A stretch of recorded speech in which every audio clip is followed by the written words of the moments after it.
In the Fuzzy Memories podcast, we celebrate the good, the rad, and the fugly of the 80s and 90s. We're three latchkey kids who made it out alive. And in each episode, we break down all the culture that popped, 1 year at a time. Whether it's the birth of legends... I'm Lyme disease free today, and I have Whitney Houston and MTV to thank. Or audacious moves. Imagine also the poor Golden Gate Bridge. You turn 75 and people have a party on you. Yep. I don't want that. Or even confusing PSAs. And the stop, drop, and roll. I mean, I assumed as an adult I would catch on fire weekly. All the time! We've got a take that will make you laugh. We've also got thoughts on all sorts of random phenomena and the most unmitigated of golf. Why sharks can't be trusted, people can't be trusted, and rivers can't be trusted. It's collusion. It's of the highest degree. Uh-huh. You were counseling me to start my remarks with, first of all, bitch. Everyone in that room would have snapped to attention. It's going to be basically coffee lids, shark revenge, and then maybe like Matt Getz. God, we need to do something about him. Join us every other Wednesday to celebrate the hits, the misses, and the misfits of the weirdest decades. If I could tell my 14-year-old self from 1990 that I would be eating in a Cheesecake Factory in Beverly Hills, I'd be like, we did it. We did it, Joe. We did it. Listen and subscribe to Fuzzy Memories on Apple Podcasts, Spotify, and your favorite podcast platform.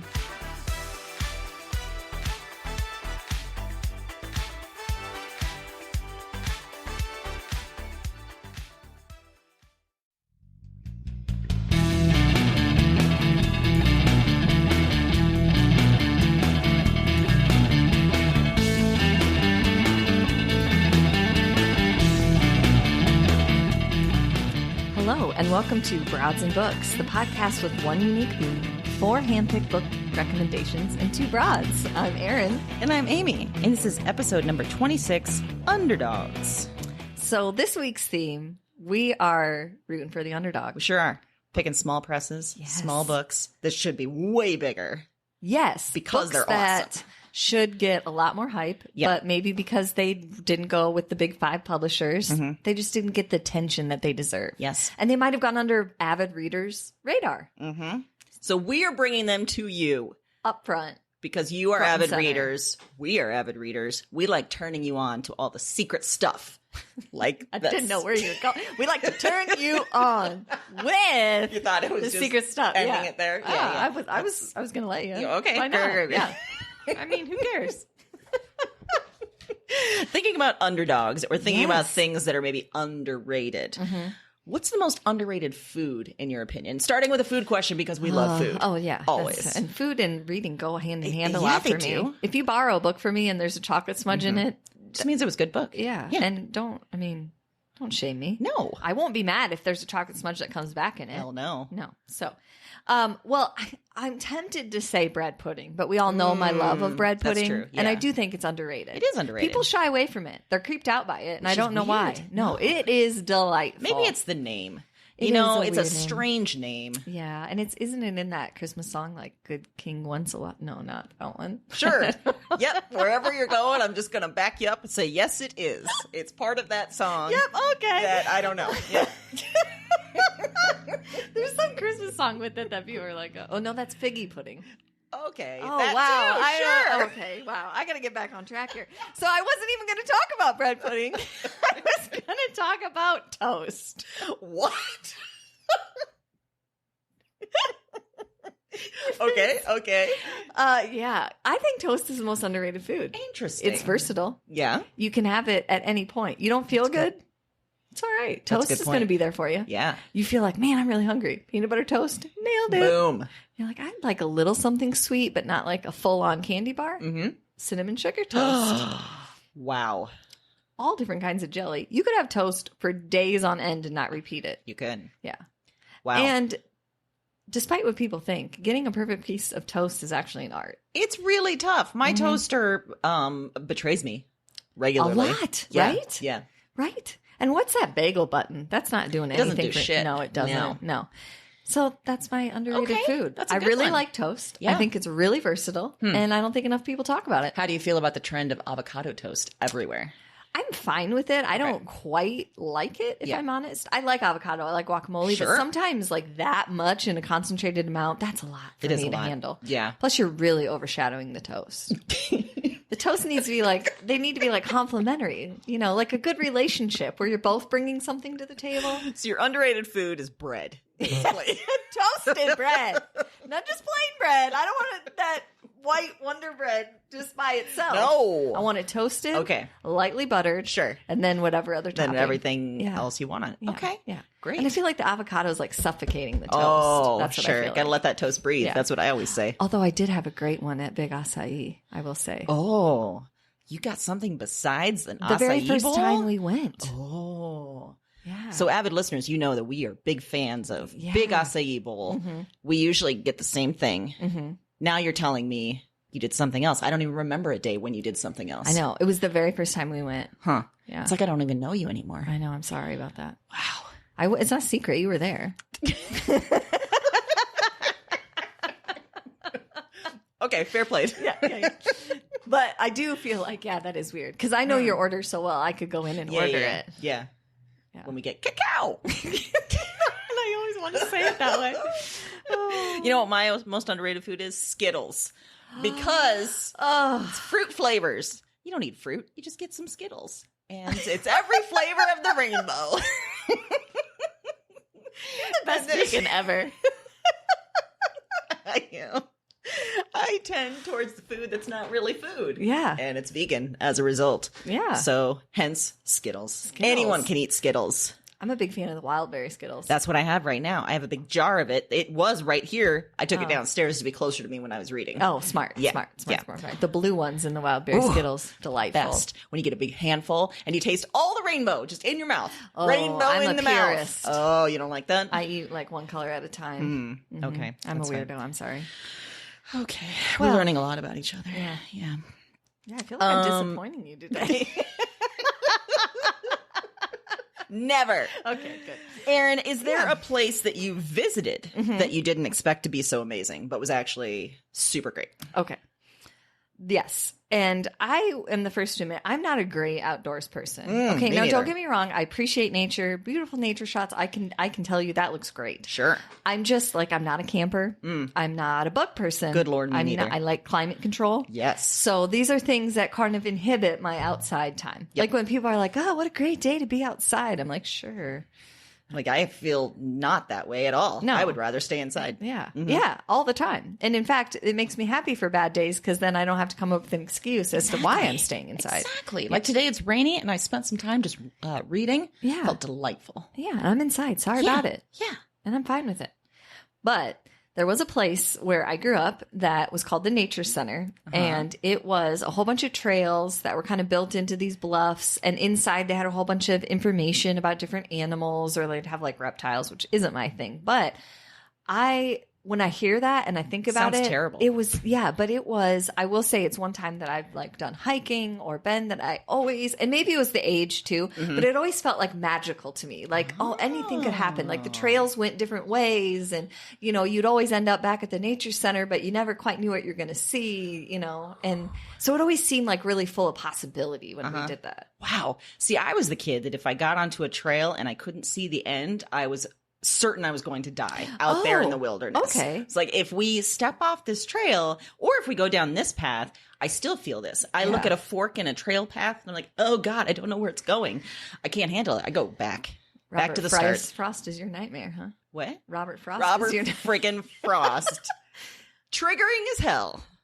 I think that just means you were really like very aware at an early age. See, I think now that would be how I Anxious. was Yeah. because blissful ignorance. I hadn't watched enough Dateline to realize a lot of things happen on these trails.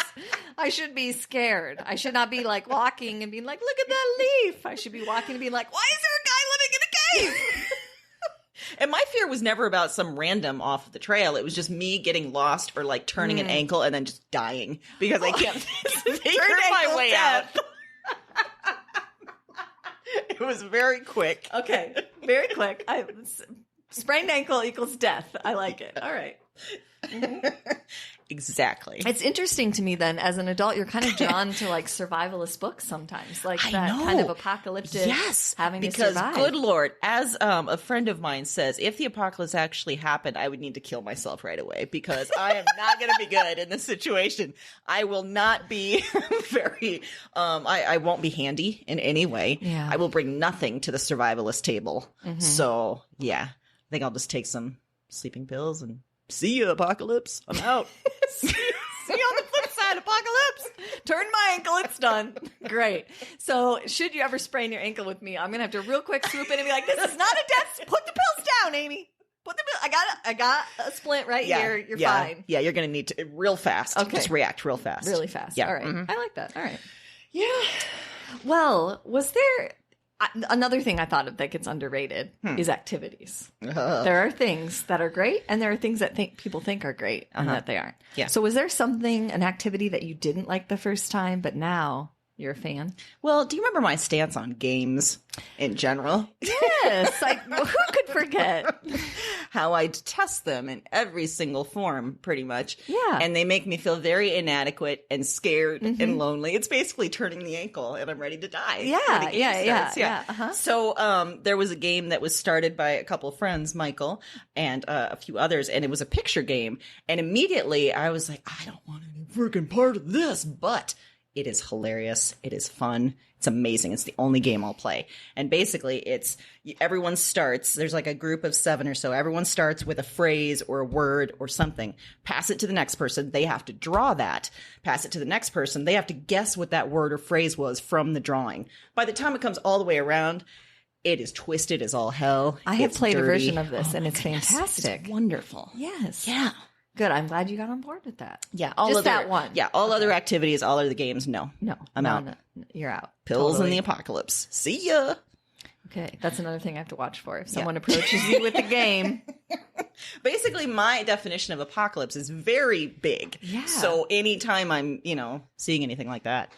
So a game night is just. Oh, God. It's end of the world. Yeah. Is what it is. It is. Okay. Yeah. I don't know where this comes from, Yeah. really. Something real bad happened to me in a game in my childhood. I don't know why.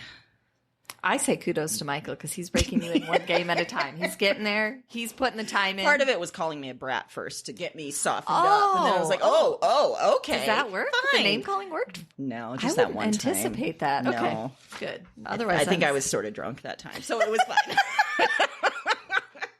So I was just loose enough to be like, okay, guess what? I'll prove you wrong. I'm going to do this. And then you twisted an ankle and died. And then I did.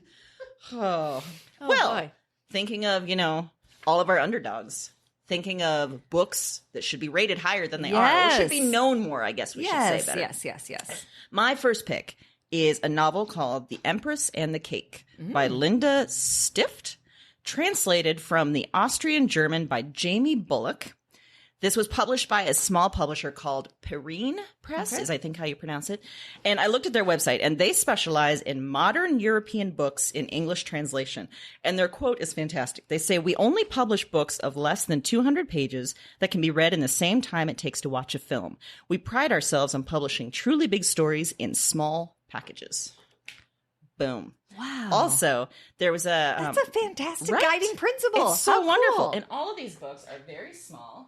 Yeah. Quick reads. One reviewer from The Guardian called this press. It said that they specialize in weird European fiction. But judging by this book, I say yes, that is completely accurate. Are you secretly running this press? Because it seems like... Yes. Okay. Yeah. Mm-hmm. So I read this book before I went to Vienna, which is cool because this is based in Vienna. Very awesome. We start with an old woman who meets a younger woman outside a bakery and offers her a piece of this special Austrian Viennese cake.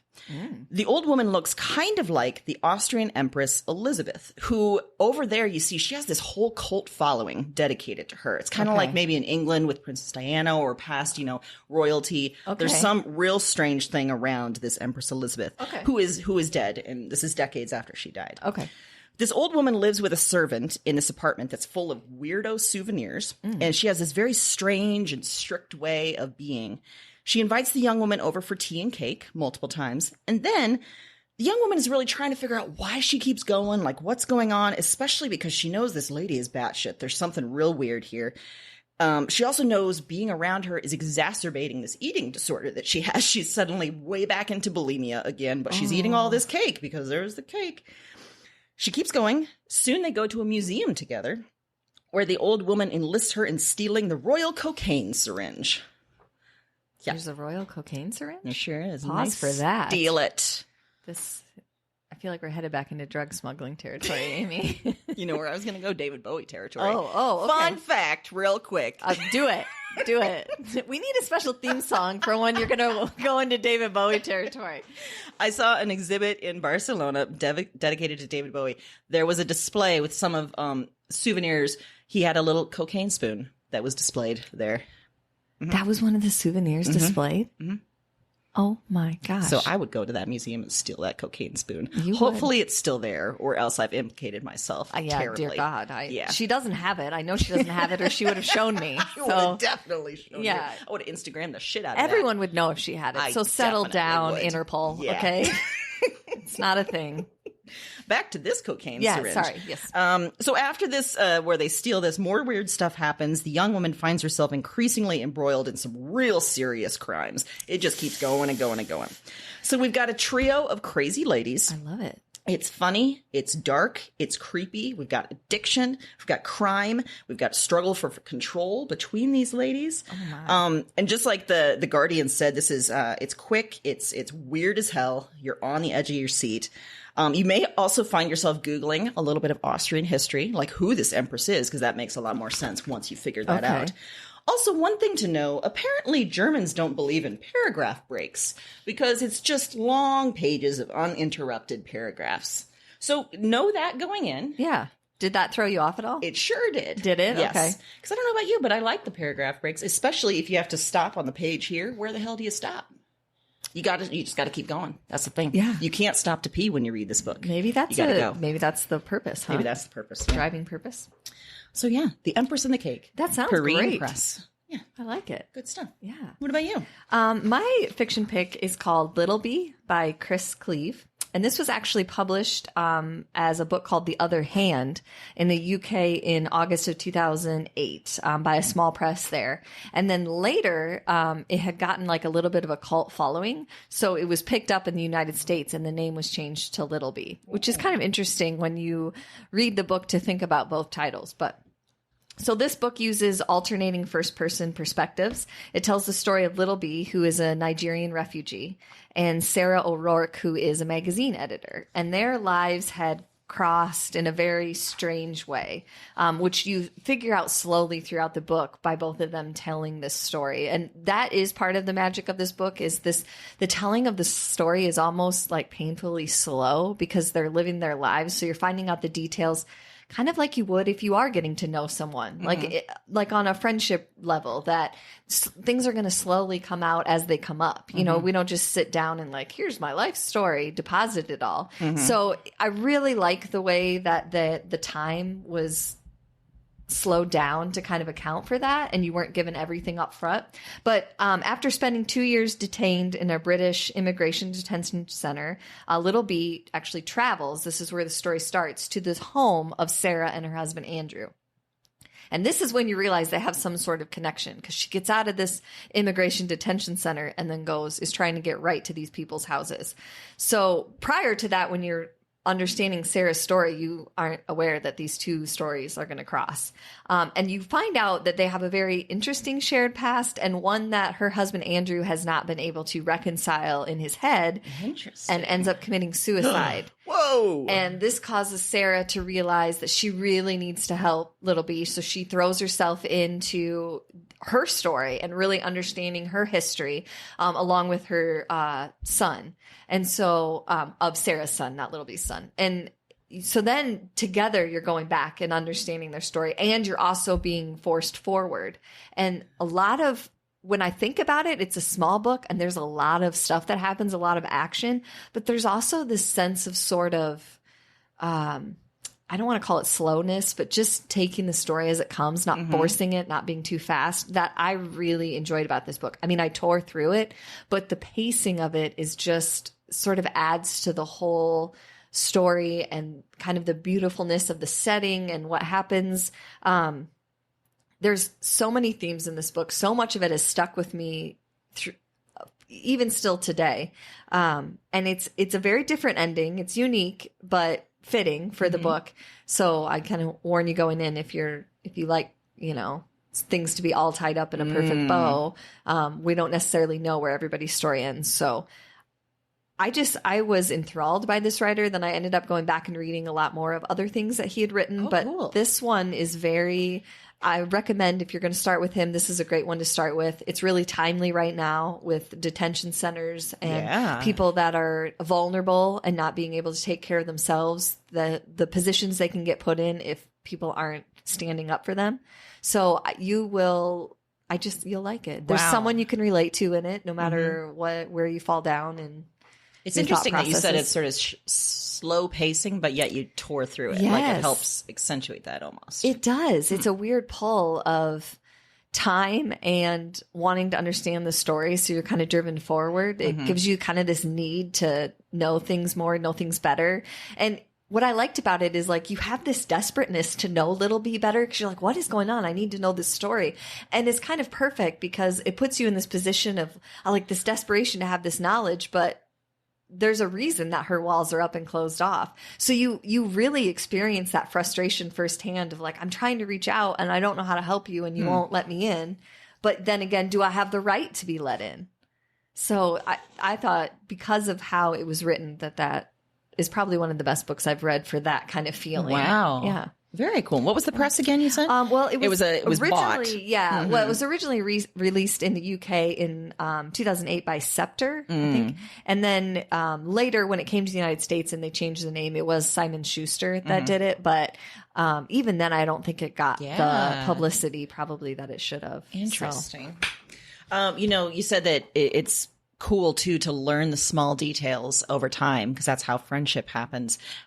We've learned lots of details about each other over time, and in doing this podcast you've probably learned things that you would have preferred to know going in. Yeah, I mean, I didn't know that there was like a drug smuggling dream that you had this whole time. I don't think I knew the extent of your true crime obsession. No, you didn't. There's no one. I don't let a lot of people in. I mean, now I've let all of our listeners in on it, but yeah, it's an obsession. That's what happens, over time. Just start a podcast with your friend. You're going to learn lots of shit. A lot. Yeah. But, it just comes out in pieces. It sure does. And it's a delightful journey. It is a delightful journey. Yes. Maybe if we get popular enough, we can have our own Monopoly game. Oh my God. You know how they do that for everything? Like yes. Christmas, Hawkopoly. Would you name, I don't even remember, like the boardwalk? Would it be like Broads and Books Boardwalk? Oh, alliteration. Yeah, what? Yeah, for sure it would. Or like the names of streets and buildings. Yeah, we could have publishers be like the popular, different publishers. Or it could be our strip mall. Like little elements of our strip mall. And like there could be bonus spots that are like David Bowie concert. You get, Yes, he's back from the dead. Yeah. Well, in our Monopoly board, he is. Okay, good. Yeah, okay. I was going to say, I don't want a hologram David Bowie concert. Don't you dare do that shit. No, Jem and the holograms are the only one that can get away with that.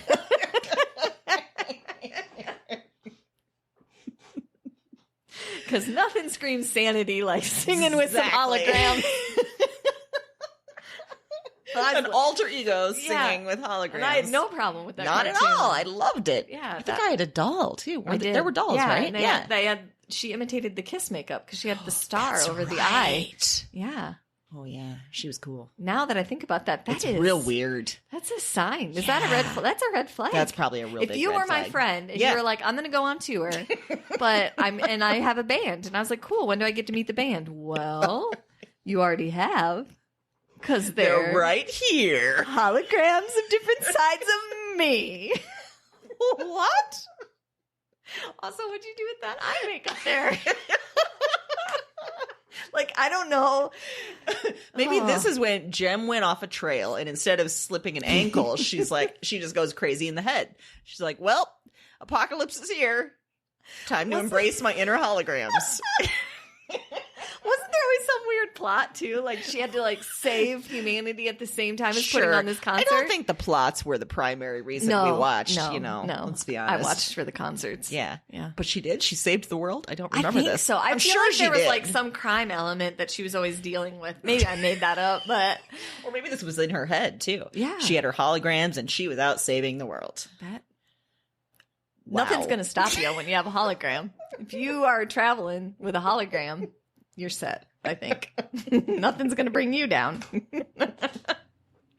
Well, speaking of fantastical kind of stuff, I guess. Yeah, sure. That's a transition. I don't know if it was the best one. It was a hologram of a transition. Our other genre books, I chose, it's a book called Northwood by Maurice Mayer. I think I'm saying that right. Okay. From 2018. And this is published by Black Balloon Publishing. And their quote for themselves is they are pushing the boundaries of what a book can be, which is pretty great. I love the idea that you took yes. the taglines of the publishers. I should have done that. That was Well, genius. it's kind of, interesting how they describe themselves.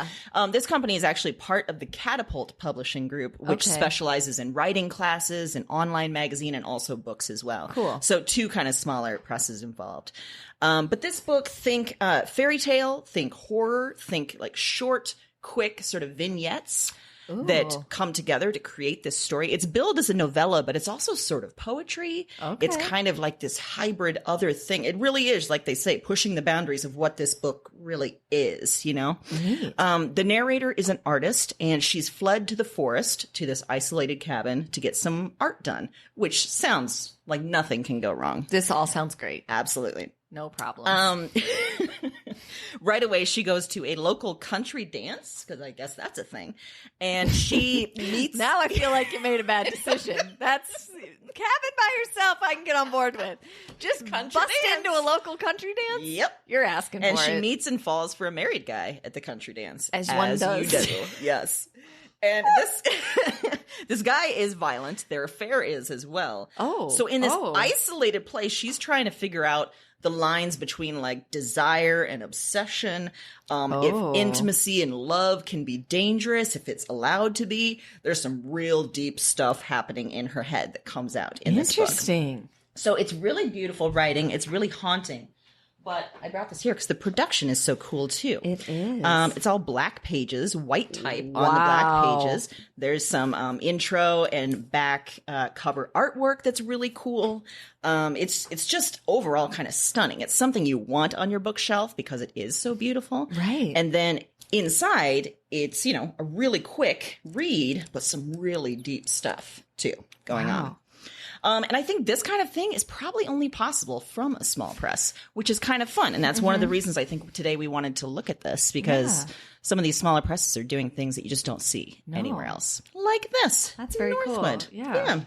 That's an interesting point that you brought up too, that some people sometimes think, like the book wasn't good enough to be a mainstream published book. And that's not really the case at all. Usually the indie small publishers are the ones doing the cutting edge, good stuff. And then sometimes, the smaller press people get a lot of attention. Like Carmen Maria Machado's book was a small press book and it exploded. So small press is where it's at. It is. I have a lot of respect for that. And I think a lot of times, this is obviously an outsider viewpoint, so it could be very different, but I feel like they have a little bit more freedom or ability to really put something unique out there, which, in any art form is kind of what you want. You want to keep pushing the envelope to get new things. Yeah, I think there's some riskier stuff going on with these presses, maybe things that bigger presses are too honestly afraid to do on a bigger scale like that.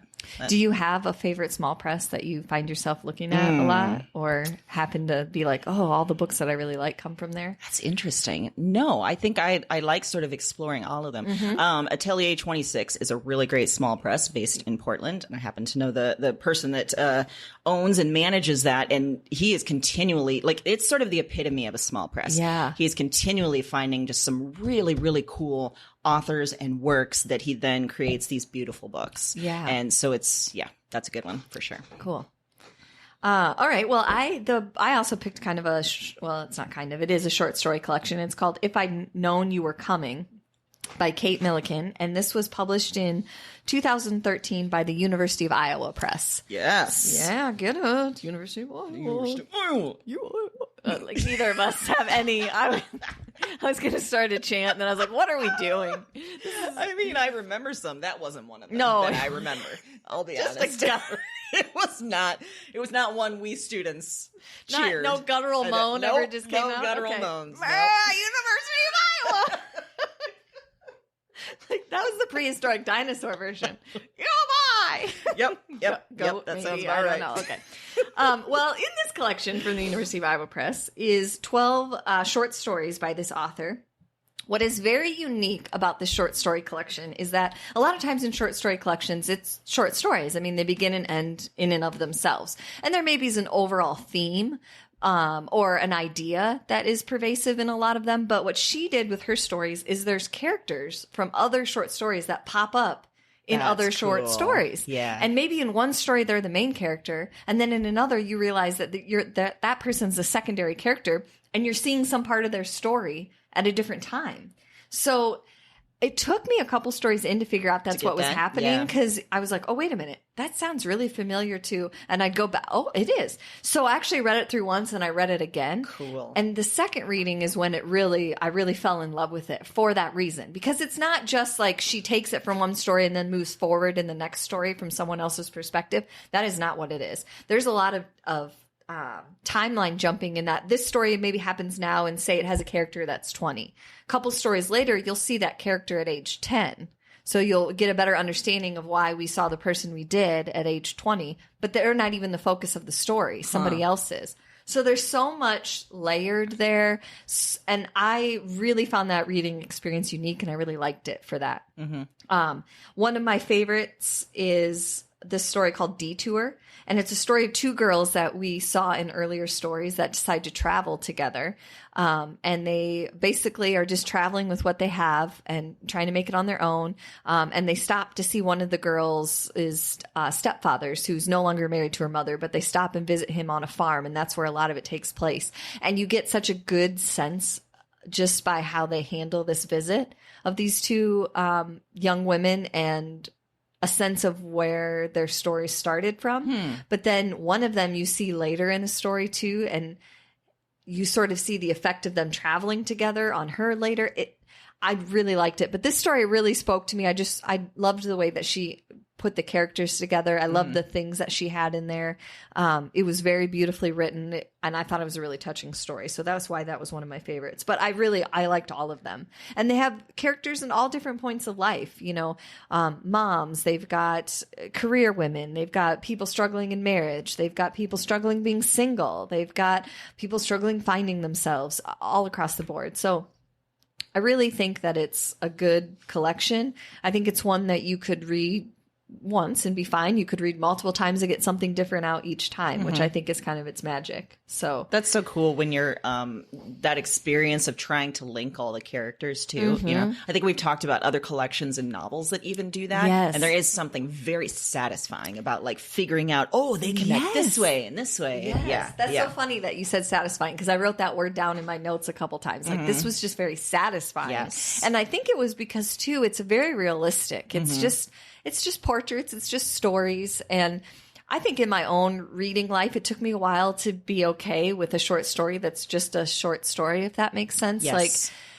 it took me a while to understand the beauty in writing a story that's just taking place. Me too. I think I was late to that, maybe because novels were so important to us growing up. Yes. And that the satisfaction of a longer story. But Yeah. a short story done well can be just as haunting, if not more. Yeah. And I can see right now I'm in this phase where I'm really sucked into short stories that aren't trying to beat me over the head with some point or purpose. There's just, you're happening it, you're watching the characters and you're left, and the author's kind of saying, take what There you you will. go. Yeah. I mean, and there's something great about that, and really really is. interesting about that as a writing form. yeah. Yeah. So I like her a lot. I really liked this book. Excellent. So I think, way to go, University of Iowa Press. Way to knock it out of the park. I'm now going back through my head trying to remember all the cheers because I went to a lot of Iowa games. Growing up, my parents were big Iowa fans. It's probably a big reason why I went there for undergrad. Sure. And yeah, there's this whole sort of culture at the football stadium with lots and lots of cheers. Yeah. And I'm not going to say any of them now. Okay, that's fine. Yeah. I think I covered it. I think you did. You got across the point In a real with weird that way. real guttural moan. Yeah. Yep. Nothing screams football like better than that. Guttural moans. Well, it's kind of true, actually. Moans. Yeah. It is. So for our pop culture picks, I'm not Yes. sure where you went with this, knowing that we were looking for underdogs, looking Yes. for, so I thought independent movies, I thought music, I thought all sorts of stuff. But then I thought podcasts are kind of the most independent of all of them. You know, now there's you. lots of podcast networks that put out content, but when you find something that is put out just by a couple people or a group of people, that's sort of the most DIY thing you could do. And just us, like we're putting out a podcast, just the two of us and Just a cat us. that's trying to kill us. Very murdery. Yep. And we're surviving every week. Surviving every week. Yeah. Hope to survive some more. So I picked a podcast, and the podcast is called Gay Future. Oh. The jokes begin with the very concept. The creators say this was adapted from a, quote, recently discovered, never released young adult novel by Mike Pence. So the year is 2062, and everyone is gay. Oh. The Mike horrific Pence. gay agenda has resulted in a totalitarian government that rules over the country and makes sure that everyone is gay.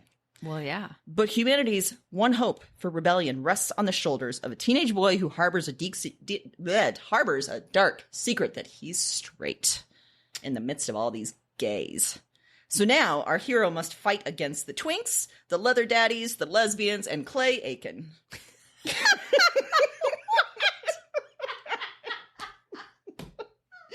There are 6 episodes of about a half hour each, and every damn one of them is just absolutely hilarious. Oh. It is guffaw level funny. We've Oh, talked about having a good guffaw. guffaw. I've had to pause this many times and wow. really just laugh it out.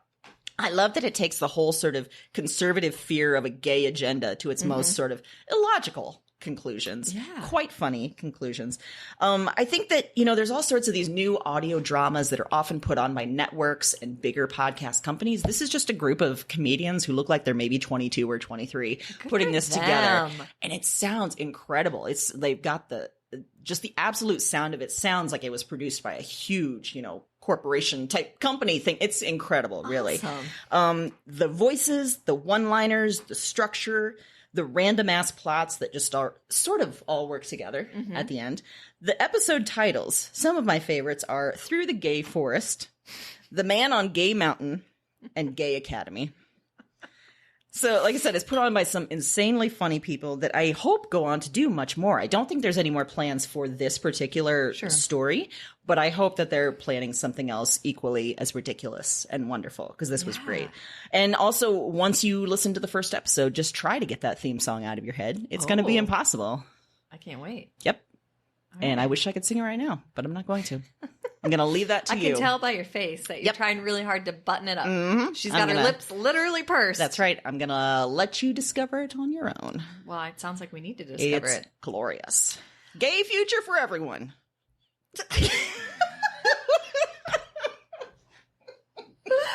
Oh, God. That was terrific. The best part was your face. You were just like, I don't know where to go from here. Okay. Okay. Well, I liked it. I mean, it's all tied together. It just was a little bit, you were like so buttoned up, trying not to say anything, and then you just let it all out. I like it. Oh. Oh boy. Okay, Well, where'd you go? I went with a movie that I felt like was underrated. Ooh. That I saw when it came out, but I don't think it got a lot of buzz. It did actually win a couple of awards, but I think it missed a lot of people's mainstream. Okay. And I think you need to see it. Ooh. And it's called I, Tonya. Oh, yes. Yeah. So I love the Olympics. Oh, my. I do. It's probably one of the only Yeah. sporting events I get into. So they took the Olympics and added true crime. which is It's glorious. everything I could ask for. So if you haven't heard of this, it's the fictionalized version of the events basically per Tanya Harding regarding her career, her rise in ice skating, and of course the Nancy Kerrigan knee incident. So Margot Robbie. I think it's Robbie, yeah. Margot Robbie plays Tanya. Allison Janney plays Tanya's mom, Lavana. And she's actually the one that won awards. She won an Academy Award and a Golden Globe for Best Supporting Actress. Cold. And when you see it, you will know why. Yeah. So I think one of the wonderful things is that there's humor in this very, very, very dark story. But like any story, there's this whole other side that you never see. And a lot of it does have to do with the Nancy Kerrigan incident, and she's really almost like a footnote in the story, because you're really understanding where Tanya Harding was at, the pressure she was under, a lot of, and I'm not excusing anything that happened. Don't mistake me here, but just it's an interesting take on all of that, and then her mom and that relationship, her husband and that relationship. And it really leaves you in a place of kind of doubt almost. And what's great is that there's real footage at the beginning and at the end of this. There's real footage of Tanya Harding as a very, very young child skating. There's footage of, news footage and footage of her later skating. It's a very interesting take. And the actors and actresses in this were just phenomenal. So if you think, oh, that's going to be cheesy, I don't care about that, it's really not. It was a great story. Even if it was something you didn't know anything about, you would enjoy it, I think. The other thing that I really enjoyed about the way that they did it and the whole story was they took their time. I mean, they did interviews. They really dug deep into the story, and they didn't have the traditional way of publicizing this movie where you send the actors and actresses onto the talk show circuit. But Tanya Harding actually did a lot of publicity around this time. I didn't know that. You should look. You're kind of fascinated by her interviews because you're simultaneously have this empathy for her, and then you're also like, did you learn nothing from before? Yeah. Like, why are you like, there's just something about her personality that she can't help herself, and so it's kind of fascinating to watch. I remember there was footage of the guy, is his name Jeff Gillooly, something like that, at the very end, because through the movie you realize, oh, this guy there's something real wrong with this guy. Yeah. And then you see the real footage and you're like, oh, that's real. Yeah. That was him. Yeah. Wow. Yeah. And it really does leave doubt as to her role in it, if I'm, if you're honest. I like that movie too because it seemed to really focus on the fact that there's a class division in those kind of sports. Yes. And that, she and her family were very working class and, in a sport that's dominated by probably upper middle class, if not upper class. It's a very expensive sport. Yeah. So she was,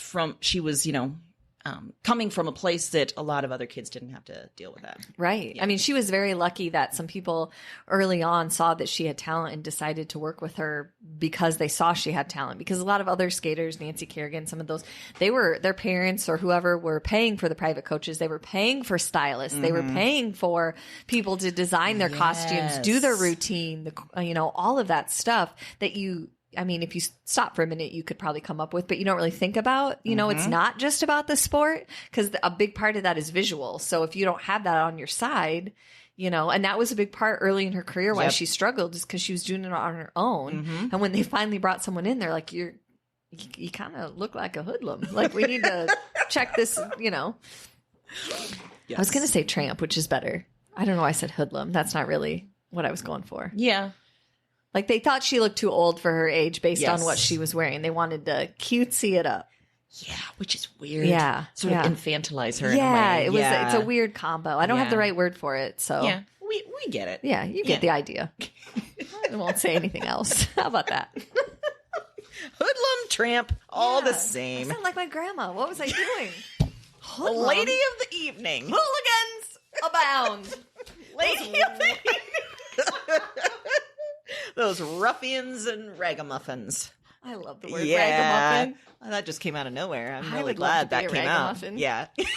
What do you think constitutes a ragamuffin? Like, when do we get there? When can we say that we have become them? I don't know. It's something. I think you have to be really unkempt. Oh, yeah, sure. Maybe a smell coming about you. Yeah. I think you have to have a general feeling of just sort of don't care. I mean, well, that we've kind of got, don't we? Yeah, but like I don't care in the sense of like, I don't even care about whether or not something's growing on me. Yeah. The fact that I haven't brushed my teeth in 2 weeks. Something like that. Yeah. That I think constitutes a ragamuffin. That was also in context of this discussion. That was not an admission from me. I brush my teeth every day. Right. No, every damn day. That's why I know you're not a ragamuffin.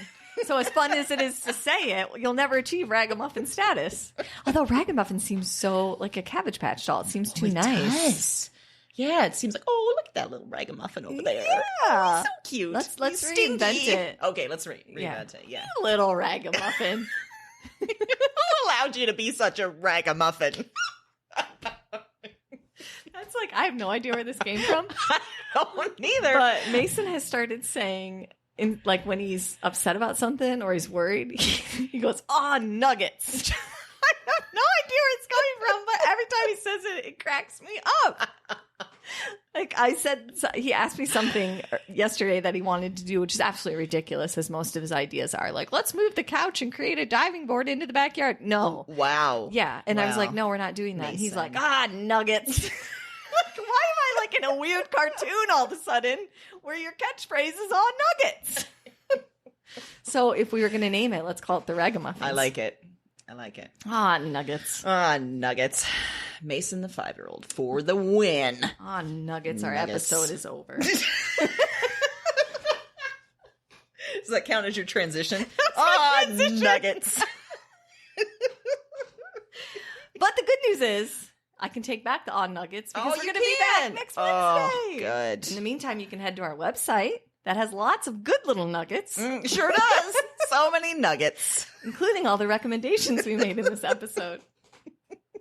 Also at the website, I was going to try and put nuggets in there somewhere. It's gone. It's out. Yeah. A little golden nugget. Oh, yes. Oh, look at that. Although that reminds me of that gross like pancake place.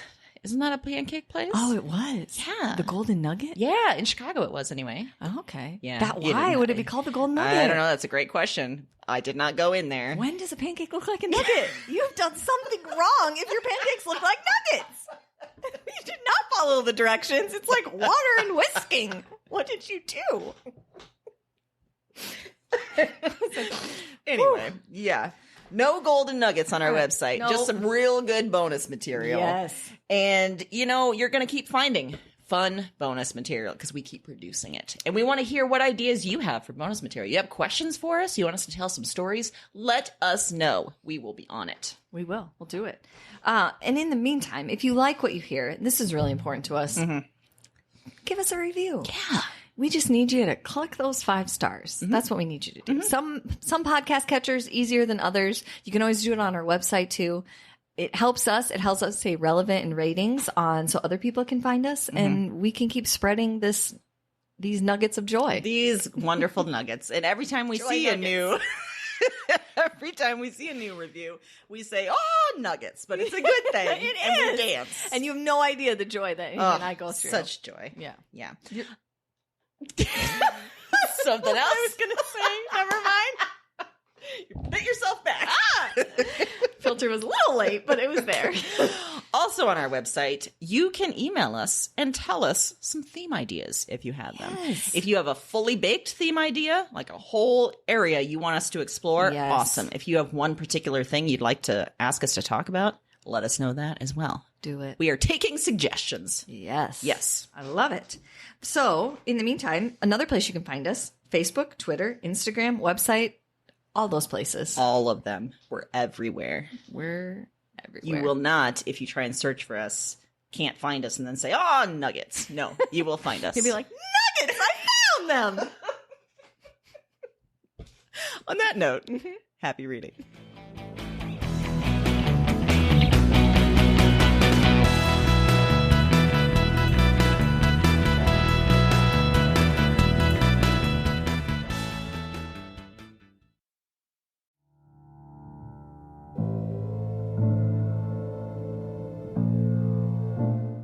I'm up again.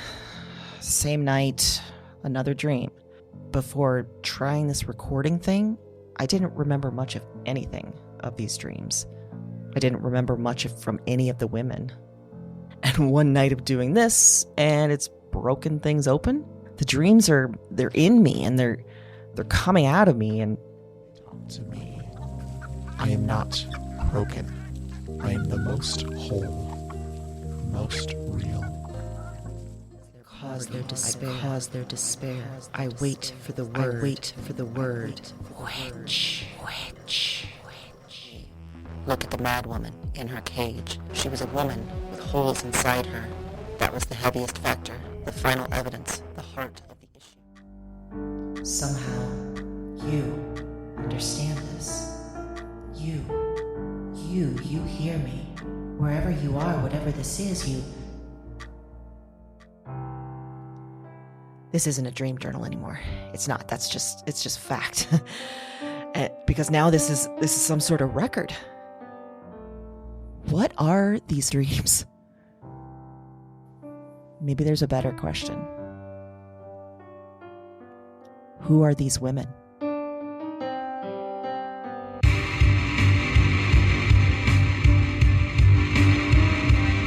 Weird Woman is a Broads and Books production. All 9 episodes are available January 10th. Listen and subscribe to Weird Woman on Apple Podcasts, Spotify, and your favorite podcast platform. That's WYRD Woman, wherever you listen to podcasts.